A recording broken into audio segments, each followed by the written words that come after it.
Hey, how is it going, guys? It's Robin here on Gaming with Chips, coming at you with yet another Red Dead Redemption 2 tips tutorial, whatever you want to call it. In this video, I'm gonna share my best tips when it comes to robbing trains in Red Dead Redemption 2. And if you're interested in more tips, you want to subscribe and don't forget to tap the notification bell so that you don't miss out on future videos. And yeah, with that said, let's get started. Alright, so one of many things that you can do in Red Dead 2 is to rob trains.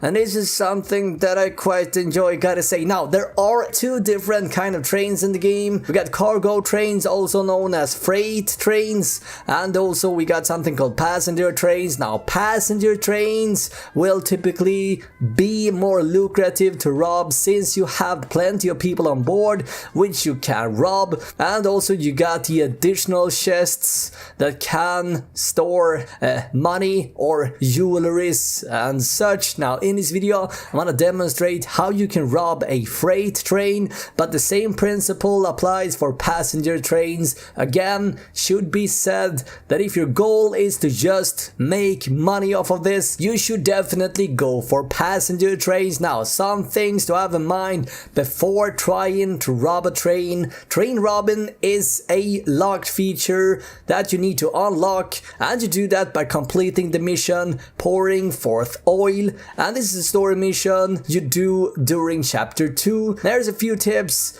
when it comes to train robbing in general. You can onboard a train. You tend to rob in two different ways. The first option is to jump on the train as you ride alongside it. Simply press X if you're on the Xbox or square if you're on the PS4. When the corresponding prompt appears on your screen, you can then loot the train while it's still moving, but it usually makes sense to stop it first to avoid any chances of running into the law.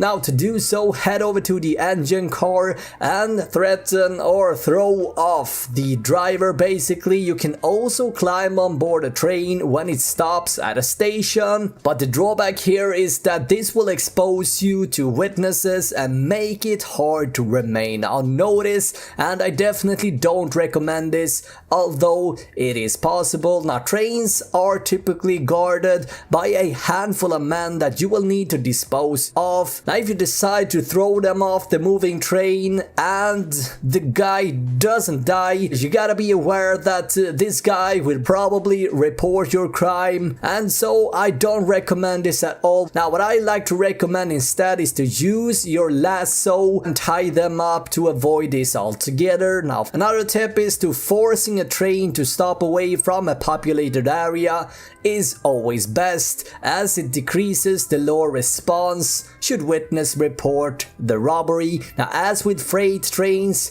you will find a few collectibles and generally a single chest, but again, passenger trains tend to be more interesting as they feature more chests in addition to all the passengers that you can hold up, threaten or beaten to relieve them from their valuables. And yeah, guys, that's basically my best tips when it comes to robbing trains in Red Dead Redemption 2. Now, I'm gonna be back with more Red Dead Redemption 2 tips tutorials in just a second. In the meantime, there's plenty of guide tutorials to find on the channel already. And let me know what you think about the game so far. Hopefully this will help you out a bit, and thank you so much for watching this video, and until next time, have an awesome day. Right, bye.